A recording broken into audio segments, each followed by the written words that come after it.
What's up, everybody? I know you're tuning in on this beautiful Mother's Day. Thank you for listening. We've got something real special today. I don't know if it's real special, but maybe it'll help you out. I think it'll help distinguish some things in your life path as a young adult. Or even if you're a little bit older, listening to this will help you distinguish, what your personal brand is or what you have done to create your brand. Yeah, and first and foremost, shout out to all those moms out there, especially the ones that I like more than others. Yeah, so the whole personal brand segment, I was thinking about really late last night, not while I was sleeping. And I think it's a big topic that is brought up in today's society, at least amongst the younger generation, about what's your personal brand. Interviewers ask it. Random strangers can end up asking you it, and it's kind of nice just to know what your personal brand is or what you stand for or what you're trying to be. That way you can figure that out on your career path or just your life path in general. Yeah, and I think personal brands are very important in the aspect that is almost a moniker for you to identify with. And I truly believe that your personal brand starts internally more than anything.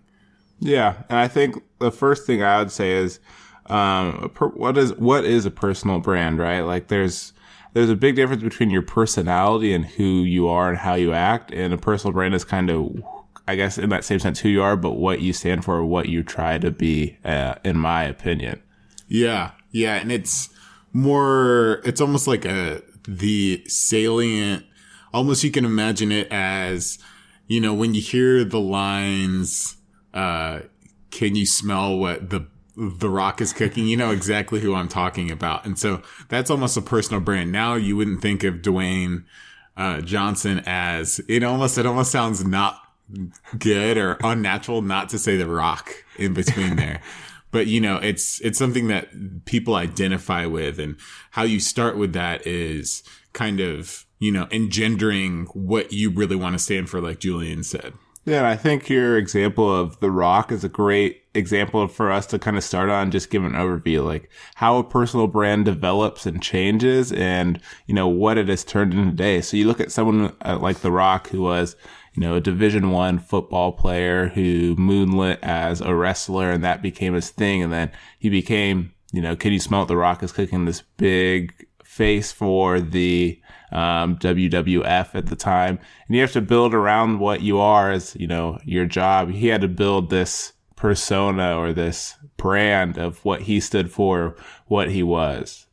Yeah, exactly. And it is exactly that. And I know that sounds really weird to say in a sentence, but it's what you want your personal brand to be. And sometimes it's not always what you truly are, especially if you were like, in the Rock's perspective, you need to sell, you need to have a personality. So it's better to be bolder and bigger in cases like that, where, in other people's personal brand, if you wanted to have a more humble and nuanced personal brand to yourself, maybe it would be better to have more humility than, having the people's elbow.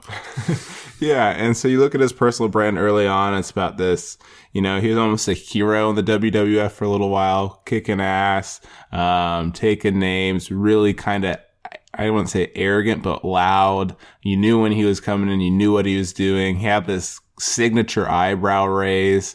He had the Longhorn tattoo, and all this stuff. And then as that goes on, he decides he wants to grow his personal brand or diversify or do some market penetration and go into like a movie role, an acting role, right?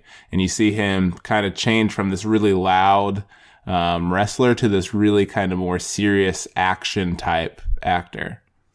Yeah. And I think that changing your personal brand or having it evolve is very important. And something that not a lot of people know is at the very beginning of The Rock's WWE or wrestling career, he was very underwhelming as far as his personality and how people gravitated towards him. He was very insipid in a way, as far as not having a lot of flair, kind of being tasteless and a little bland. And if you go back to some of his original interviews and things like that, you can kind of see that in him, and he wasn't really gaining a lot of traction. And once again, like when he changed to kind of focusing more on a entertaining and actor and movie career, he shifted his personal brand just like he did in the beginning. So another thing too is when you make your personal brand, it should be internal. You should personify it and have a bona fide image of yourself, but don't be afraid to let that evolve to better reach whatever target you're trying to go for. Yeah, and then so The Rock shifts into movies, and now he's one of the highest paid. I think this year he was the highest paid actor behind Daniel Craig, who does James Bond. But he has his hands in many different facets, and his personal brand has obviously evolved from wrestler to actor, producer, writer, somewhat of like a comedic actor as well. Yeah. And, but there's still roots of his work ethic and his seriousness. It still comes from that first personal brand. It's just changed. And like now you can still see some of those little tidbits. Like I read something the other day that he has his gym's called the Iron Paradise. And now he's obviously successful enough to wherever he goes, whatever movie set he's on, he has them bring his Iron Paradise. It's like a full-fledged gym in like a canopy tent to wherever he goes. Cause now he can't go to a public gym without like people waiting outside or asking to take pictures or trying to outlift him or just trying to do like kind of that annoying celebrity, you know. I mean, it's probably not annoying, but at a certain time you probably just want to work out and you have a very tight timeline to do that. Yeah, definitely. And I think something that you mentioned that I want to lament is that he still carries some of those, or I'm sure all of those pillars of like the principles of Dwayne Johnson with him that he created originally. And the fact of being, he's a hugely grateful and like humble guy when it comes to, you know, his success and not afraid of work ethic at all. Things like that regardless of if he's wrestling, if he's promoting a sneaker, if he's acting, you can kind of see him exude those principles.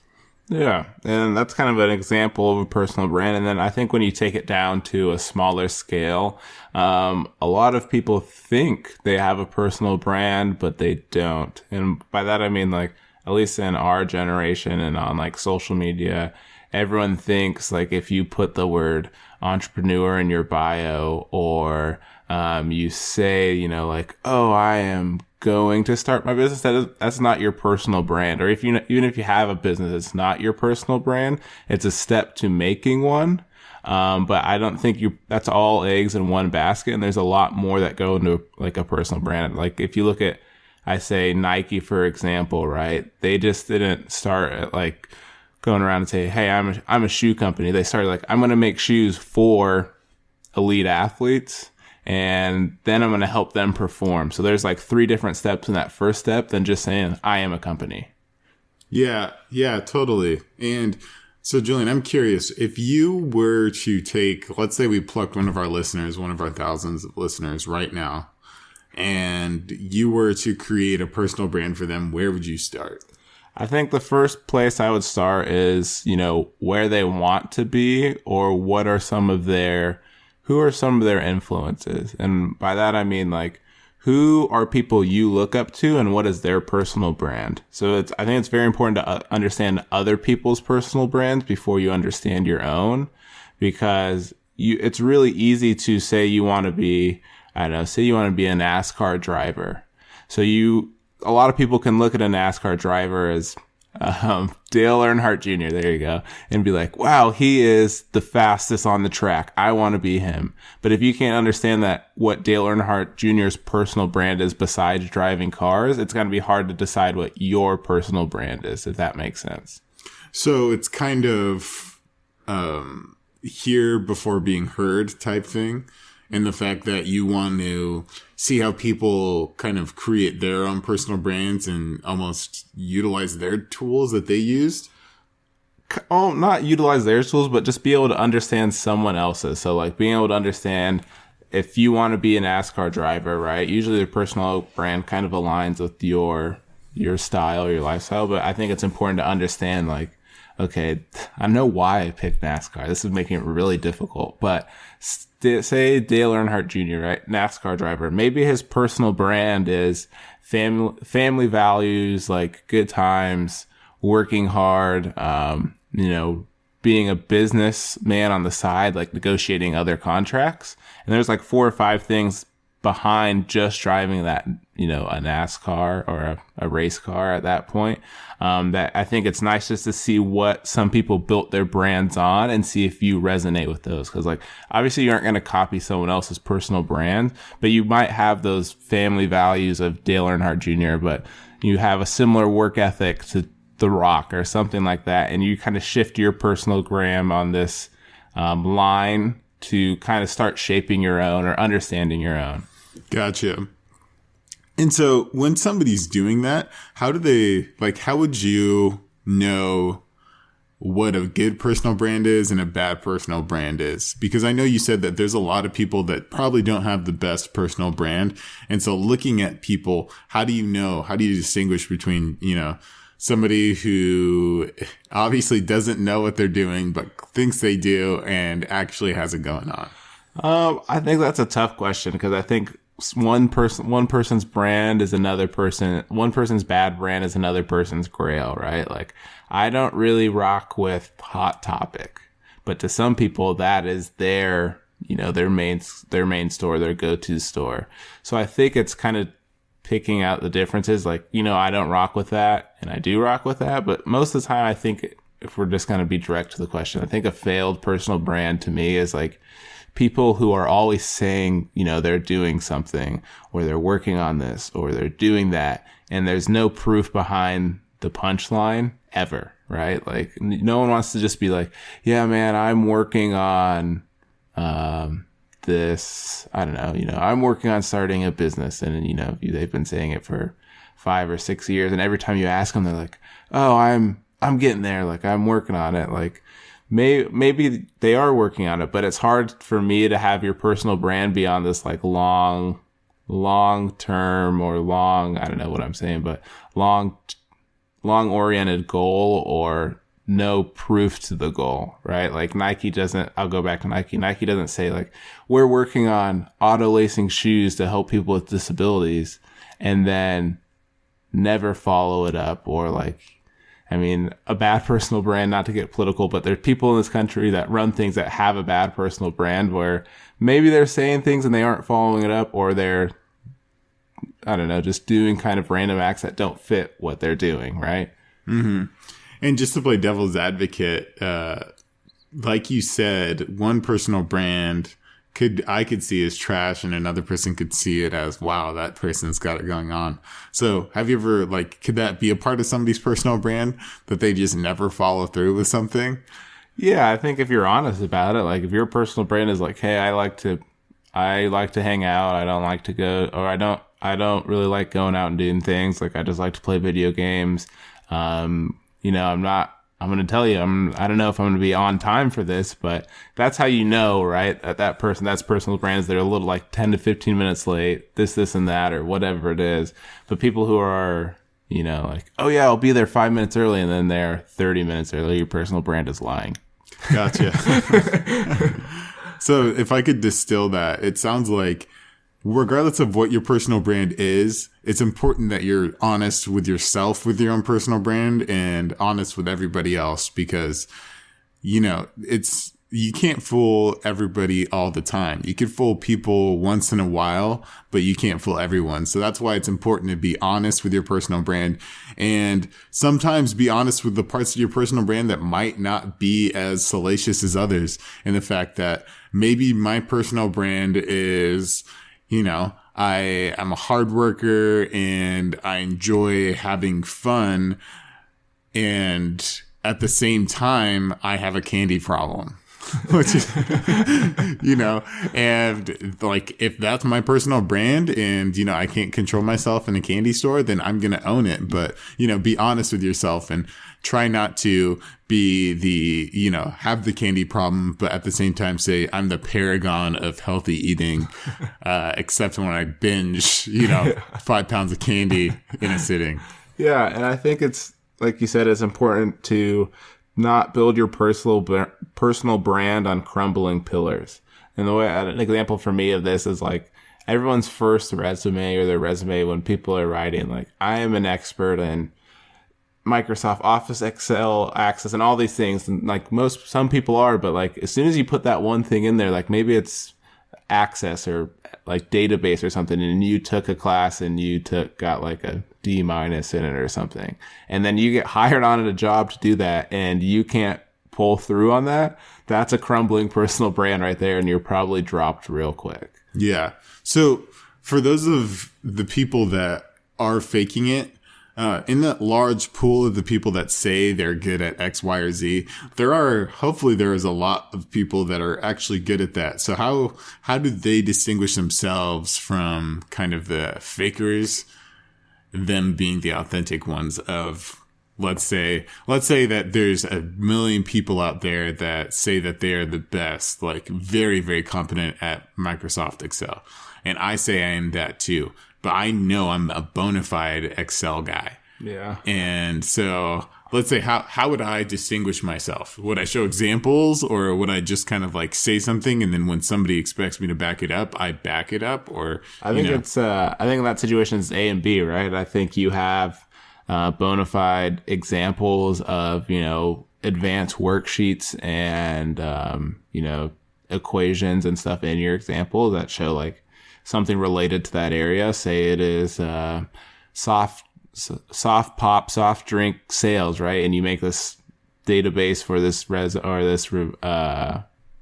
interview that's bona fide and stuff that you would see, and knowing more than just Excel, but knowing those equations that would help that company. So maybe you're looking at like regrettable attrition. I don't think that's related to but stuff like that, just like these metrics. And then you're also, if they're asking you questions or you're like, if this happened, you knew what was going on, and that's going to help you stand out from someone who says, I'm really great at Excel. Here's my bar graph, right? So that's, I think, and if you translate into just personal brands, like people can say all the time that they are the best photographer in X and Y, but like if they don't have any, product to show for it, or they're taking photo, like don't have any, you're not adding anything to the conversation. Maybe you're not a great photographer, but you're great at Photoshop. That's something to distinguish from being a great photographer. Like you shouldn't be looping those two together, if that makes sense.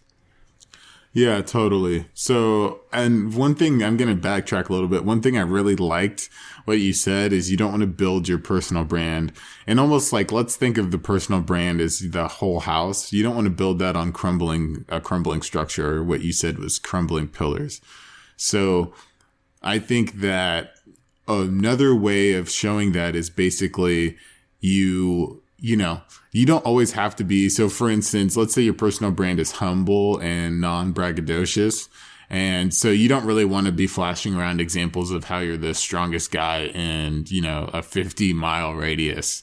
One thing that you could do is, the humble confidence thing, as far as, being almost, having a lot of humility, but at the same time, showing small feats of, your ability as well. You don't have to like go out there and be like, look how much I can, look how many calf raises I can do or something, I was just trying to make it silly, but you don't have to go out there and totally try to show the world how big and bad you are, because a lot of the times, about 99% of the times, there are bigger and badder out there. So, you could always take that route as well.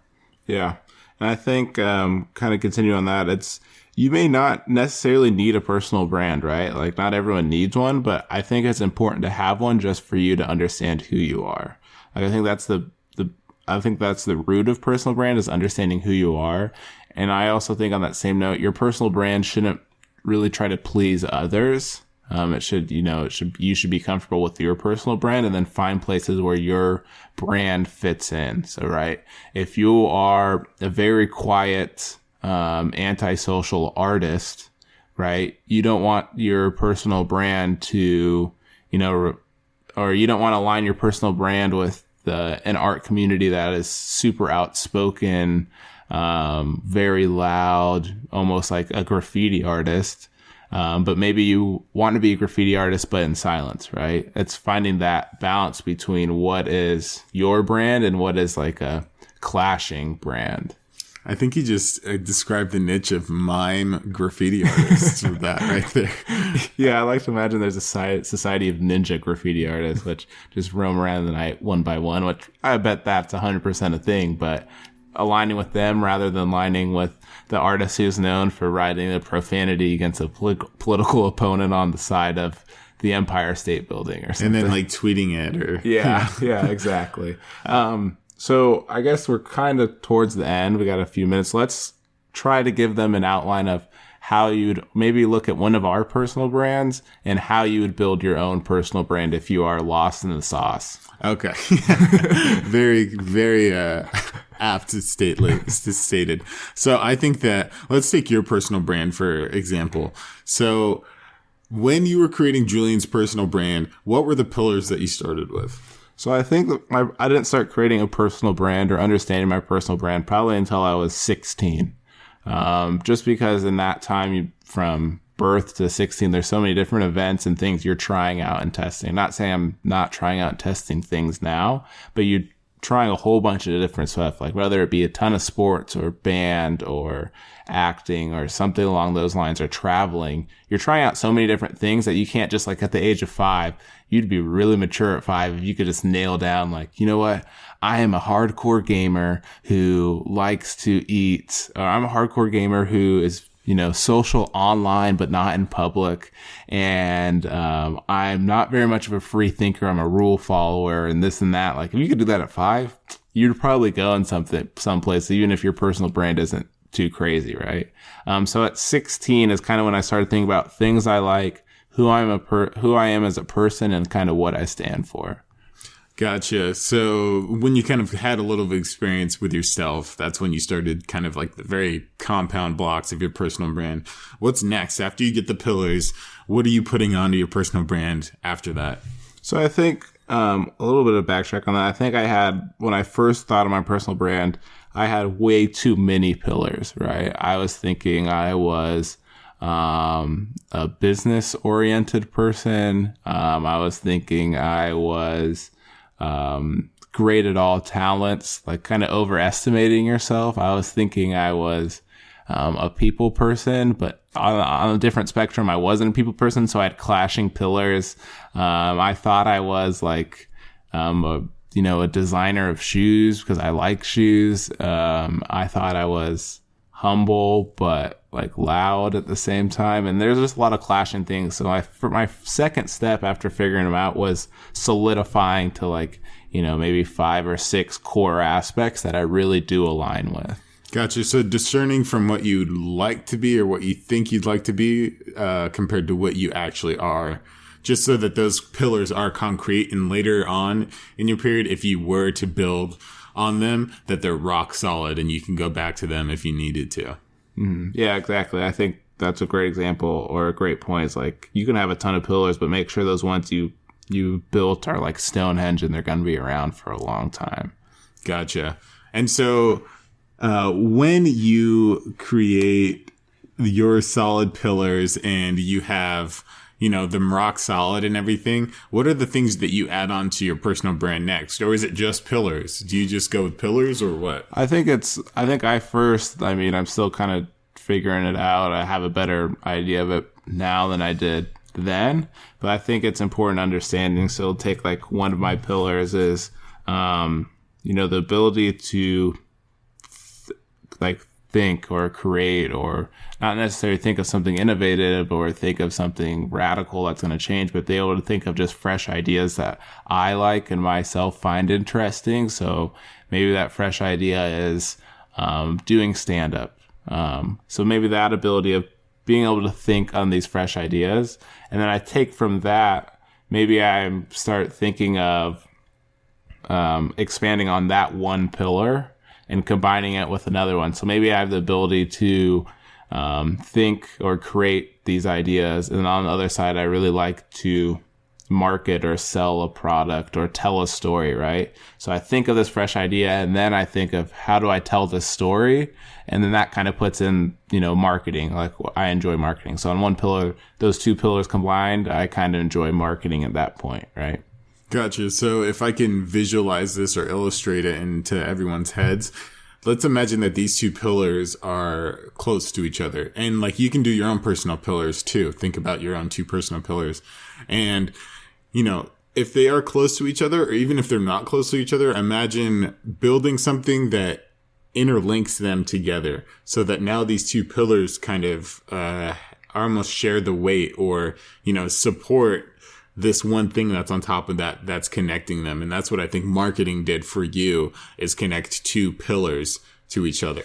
Yeah. And I think it's once you have your core pillars, those will always be your core. But a lot of times I try, like my example right there, what I do is like, I like to tell a story and I like to think of ideas, and those go together. But there's also on things that are like, I like to tell a story and I like to be active, right? Those two don't really lock together. Like, you can tell a story through being active, but they don't really hold their integrity as well as thinking and telling that story. So there's a lot of checks and balances when you start building on those pillars, and it's figuring out what truly connects for you or what you really enjoy that is connected. Gotcha. So, I mean, it's kind of assessing what can work with which, almost like, you might have your favorite shirt and your favorite pair of jeans, but they might not be able to go together. Yeah. And I think too, is that builds on and builds, and you have these different connections. So maybe you get to the next level where I have marketing, and then on my next level, right, I have,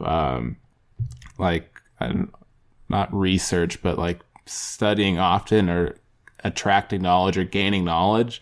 Maybe down the line, like I have three different layers now. Like layer 1's your core pillars. Layer 2 is, I'll say, marketing, as example. Layer 3 is gaining knowledge.